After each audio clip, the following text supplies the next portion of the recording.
Hello all, welcome to my YouTube channel Learn Computer with RCS। Python fundamental series की इस video में हम string manipulation पर work कर रहे हैं। उसी वीडियो के थर्ड पार्ट में आज मैं आपको स्ट्रिंग में कुछ बिल्ट इन फंक्शंस पे वर्क करना बताऊंगा। तो चलिए स्टार्ट करते हैं अपनी वीडियो को। But before starting the video, अगर आप चैनल में नए हैं तो चैनल को सब्सक्राइब कर लीजिए और नोटिफिकेशन के लिए आप बेल आइकन को प्रेस कर सकते हैं ताकि आपको लेटेस्ट वीडियोस की जानकारी सबसे पहले मिल जाए। Let's start our topic, string functions and methods. Actually, Python offers many built-in functions and methods for string manipulation. उन्हीं built-in functions में से एक function length function len function के बारे में हम अपने प्रीवियस वीडियोस में पढ़ चुके हैं, जो आपको किसी भी स्ट्रिंग की लेंथ को रिटर्न करके देता है। आज मैं आपको कुछ नए built-in functions जो स्ट्रिंग में यूज होते हैं उन पे प्रैक्टिकली वर्क करके बताऊंगा। तो सबसे पहले मैं पाइथन आइडियली ओपन कर लेता हूँ। सबसे पहला इनबिल्ट फंक्शन जिसके बारे में मैं आपको बता रहा हूँ वो है कैपिटलाइज। ये फंक्शन क्या काम करता है, किसी भी स्ट्रिंग के फर्स्ट कैरेक्टर को कैपिटल लेटर में कन्वर्ट कर देता है। तो उसके लिए मैं सबसे पहले एक स्ट्रिंग ले लेता हूँ नेम वेरिएबल के अंदर। मैं एक स्ट्रिंग ले लेंगे अपना नेम, ठीक है। इस नेम का जो फर्स्ट लेटर है वो स्मॉल कैप्स में है। अब मैं इसमें यूज़ करूँगा कैपिटलाइज फंक्शन। तो उसको मुझे यूज़ करना पड़ेगा name dot capitalize, okay. And then जब इसका आउटपुट में देखूंगा तो आप देख रहे हैं कि इसका जो फर्स्ट लेटर था आर, उसने कैपिटल लेटर में आपको रिटर्न करके दे दिया है स्ट्रिंग को, ठीक है। इसी तरीके से एक और फंक्शन में यूज़ कर रहा हूँ फाइंड फंक्शन, जो क्या करता है किसी भी सब स्ट्रिंग को उस गिवन स्ट्रिंग में फाइंड करने में मदद करता है। तो सबसे पहले एक और स्ट्रिंग को मैं स्टोर कर रहा हूँ स्ट्रिंग नाम के वेरिएबल के अंदर।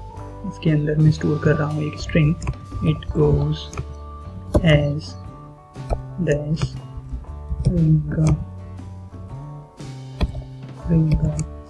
Roses, okay. तो ये स्ट्रिंग मैंने स्टोर कर दी है स्ट्रिंग वेरिएबल के अंदर। अब मैं इस स्ट्रिंग में एक सब स्ट्रिंग रिंगा की पोजीशन ढूंढना चाह रहा हूँ। तो आपका फाइंड फंक्शन यहाँ पर वर्क करेगा। ये क्या रिटर्न करेगा, आपको लोएस्ट इंडेक्स रिटर्न करेगा इस स्ट्रिंग में, जो यहाँ पर भी वो सब स्ट्रिंग उसको मिलेगी, ठीक है। और अगर वो सब स्ट्रिंग उसके अंदर नहीं मिलती है तो वो आपको रिटर्न 1 करता है, ठीक।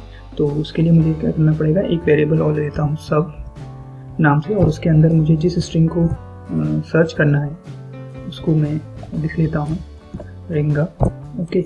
नाउ अब मैं यूज़ करूँगा यहाँ पर फाइंड फंक्शन का, ठीक है। तो मैं यूज़ करूँगा स्ट्रिंग डॉट फाइंड, और इसके अंदर मैं यूज़ कर लूँगा SUB पास कर दूँगा। तो ये मुझे बताएगा कि जो SUB स्ट्रिंग है वो 13 इंडेक्स से मैं इसने फाइंड करी, ठीक है। इसको मिली आपके इस स्ट्रिंग में 13 इंडेक्स पे ये स्टार्ट हो रही है रिंगा जो सब स्ट्रिंग थी, ठीक है। इसी तरीके से कुछ और फंक्शंस की हम इसमें बात करेंगे। तो उसके लिए मैं यहाँ पर 3 स्ट्रिंग्स पहले से ले लेता हूँ। सबसे पहले मैंने एक स्ट्रिंग ले लिया स्ट्रिंग 1, इसके अंदर मैंने एक स्ट्रिंग स्टोर कर दी है ABC1 2 3।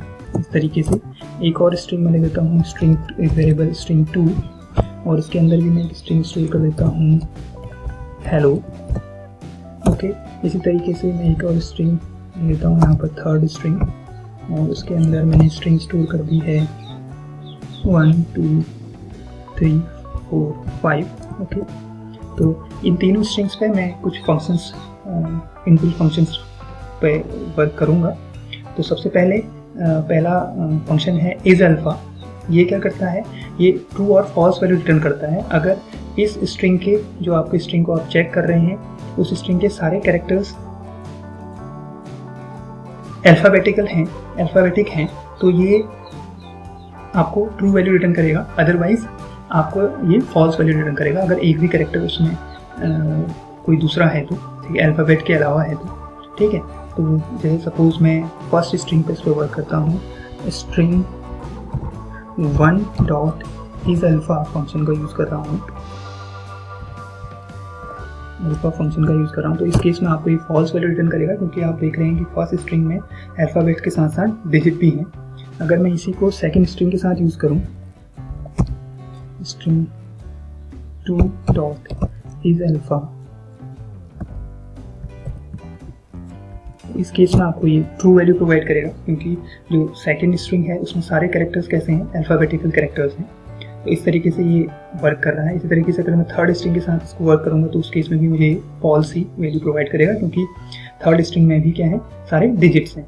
ठीक है। इसी तरीके से अगर आप एक और फंक्शन है आपके पास इज डिजिट फंक्शन, ये क्या करता है, अगर उस स्ट्रिंग के सारे कैरेक्टर्स डिजिट में हैं तब तो ये ट्रू वैल्यू रिटर्न करेगा, अदरवाइज आपको ये फॉल्स वैल्यू रिटर्न करेगा अगर एक भी कैरेक्टर उसका डिफरेंट रहेगा। तो जैसे सपोज फर्स्ट स्ट्रिंग पे मैं इसमें वर्क करता हूँ,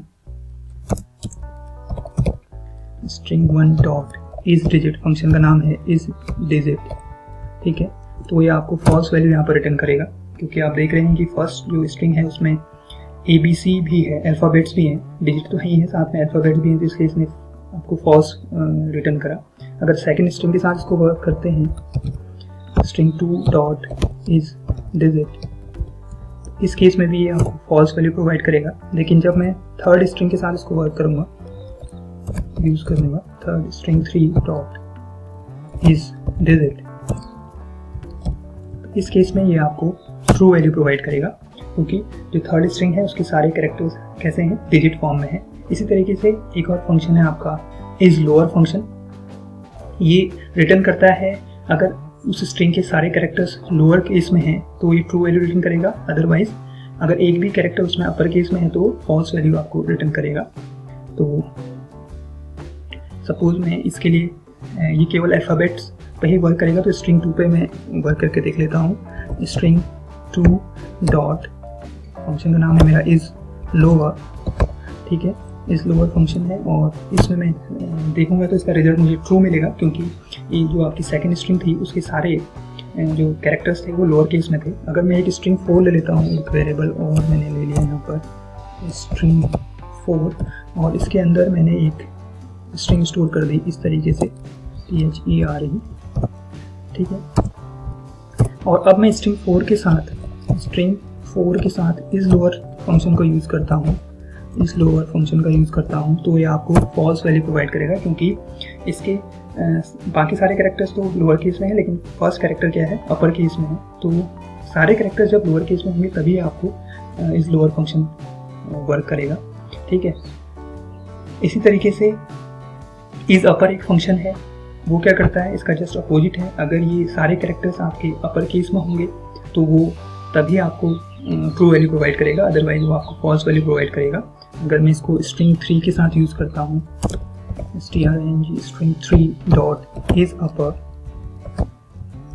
अपर फंक्शन, स्ट्रिंग 3 के साथ आपको फॉल्स वैल्यू प्रोवाइड करेगा। ठीक है। एक और स्ट्रिंग ले लेते हैं स्ट्रिंग 5 नाम से, और उसके अंदर मैंने स्टोर कर दिया एक स्ट्रिंग जिसके सारे कैरेक्टर्स कैसे हैं, अपर केस में हैं। ठीक है। और इसके साथ मैं यूज़ कर रहा हूँ स्ट्रिंग 5 के साथ मैं यूज़ कर रहा हूँ इज अपर फंक्शन को। इस केस में आपको ये ट्रू वैल्यू प्रोवाइड करेगा, क्योंकि इस सारी स्ट्रिंग के सारे कैरेक्टर्स कैसे हैं, अपर केस में हैं। इसी तरीके से 2 फंक्शन और हैं, लोअर और अपर। लोअर फंक्शन क्या करता है, किसी भी स्ट्रिंग को लोअर केस में कन्वर्ट कर देता है, और अपर फंक्शन उसको अपर केस में कन्वर्ट करता है। पहले लोअर का वर्क देखते हैं। लोअर का वर्क मैं करता हूँ स्ट्रिंग 5 पे, तो स्ट्रिंग 5 डॉट लोअर जब मैं लिखता हूँ तो ये आपको स्ट्रिंग 5 के अंदर सारे कैरेक्टर कैसे थे, अपर केस में थे, तो उसने किस में कन्वर्ट कर दिया, उसको लोअर केस में कन्वर्ट कर दिया। ठीक है। इसी तरीके से मैं अपर फंक्शन का वर्क देखना चाहूँ तो अपर फंक्शन के लिए मैं स्ट्रिंग 2 को ले लेता हूँ, क्योंकि स्ट्रिंग 2 में आप ध्यान से देखेंगे तो सारे कैरेक्टर्स कैसे हैं, लोअर केस में हैं, तो अपर यहाँ पर वर्क कर जाएगा। तो स्ट्रिंग 2 डॉट अपर। ठीक है। तो ये जब देखेंगे तो ये स्ट्रिंग 2 को इसने क्या कर दिया, सारे कैरेक्टर्स को स्ट्रिंग 2 के अपर केस में कन्वर्ट कर दिया। तो इस तरीके से अपर केस आपका वर्क कर रहे हैं। ठीक है। और इसी तरह से एक और फंक्शन होता है is space. Is space function क्या करता है, ये वाइट स्पेस कैरेक्टर, अगर स्ट्रिंग के अंदर सारे वाइट स्पेस कैरेक्टर हैं, मतलब में स्पेसेस हैं, तो तभी आपको ट्रू वैल्यू प्रोवाइड करेगा, अदरवाइज ये फॉल्स वैल्यू प्रोवाइड करेगा। तो मैं एक स्ट्रिंग ले लेता हूँ, स्ट्रिंग 6 एक वेरिएबल ले लिया और इसके अंदर मैंने एक स्पेस केवल स्टोर कर दिया। ठीक है, कोई भी कैरेक्टर्स इसमें नहीं डाले हैं, एक वाइट स्पेस कैरेक्टर के अंदर स्टोर कर रखा है। तो उसको मैं चेक करता हूँ फंक्शन के साथ, स्ट्रिंग 6 डॉट फंक्शन का नाम है मेरा इज स्पेस, तो आपको ये रिटर्न करेगा ट्रू वैल्यू। ठीक है, और किसी भी और स्ट्रिंग के साथ इसको मैं यूज़ करूँगा तो तब उस केस में फॉल्स वैल्यू देगा, क्योंकि अगर मैं सपोज स्ट्रिंग 4 के साथ इसको यूज़ करता हूँ, स्ट्रिंग 4 आपका है, इसके अंदर मैंने स्टोर करा था there string 4 dot is space,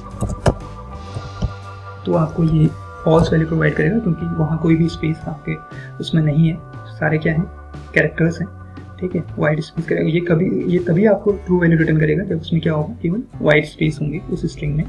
okay, तो इस तरीके से ये सारे फंक्शंस आपके वर्क करते हैं। लेंथ फंक्शन का वर्क भी हम इसमें देख लेते हैं। लेंथ भी एक इनबिल्ट फंक्शन है। ठीक है, लेंथ किसी भी स्ट्रिंग की लेंथ आपको फाइंड करने में मदद करता है। सपोज मैंने स्टार्टिंग में एक स्ट्रिंग यहाँ स्टोर करी थी, स्ट्रिंग के अंदर एक काफ़ी बड़ी स्ट्रिंग मैंने स्टोर करी है, इसकी लेंथ मैं जानना चाहता हूँ, तो मैं लिखूँगा len फंक्शन यूज़ करूँगा और इसके अंदर पास कर दूंगा उस स्ट्रिंग को, उस वेरिएबल को, सॉरी, जिसके अंदर मेरा स्ट्रिंग स्टोर है। तो ये आपको बता देगा कि उसमें 30 कैरेक्टर्स हैं। आप काउंट करके देख भी सकते हैं कि इस स्ट्रिंग में पूरे 30 कैरेक्टर्स होंगे, जिसमें स्पेसेस को भी काउंट किया जाएगा। स्पेस भी, जितने भी स्पेस इसके बीच में है वो भी क्या होंगे आपके, और स्पेशल कैरेक्टर वो भी सब कैरेक्टर्स में ही काउंट होंगे। तो इस तरीके से लेंथ फंक्शन आपका काम कर रहा है किसी भी स्ट्रिंग की लेंथ को फाइंड करने में। तो आई होप आपको ये फंक्शंस, जो इनबिल्ट फंक्शंस मैं बताना चाह रहा था, उनका मीनिंग समझ में आ गया होगा। ये सारे फंक्शंस थे स्ट्रिंग के बिल्ट इन फंक्शंस, या मेथड्स भी इन्हें बोला जाता है। तो कैसा लगा आपको ये वीडियो, आप कमेंट सेक्शन के माध्यम से मुझे बता सकते हैं। तो ये कंप्लीट यहाँ पर हमने स्ट्रिंग के जो मैनिपुलेशन टॉपिक पे जो वीडियो चल रहे थे, उसके तीनों पार्ट यहाँ पर कंप्लीट कर लिए हैं। अब अगले वीडियो में मैं आपको इन्हीं जो फंक्शन हमने पढ़े हैं, इन्हीं फंक्शन पर बेस्ड कुछ प्रोग्राम्स स्ट्रिंग्स पे बताऊंगा। मिलते हैं अगले वीडियो में। Thanks for watching.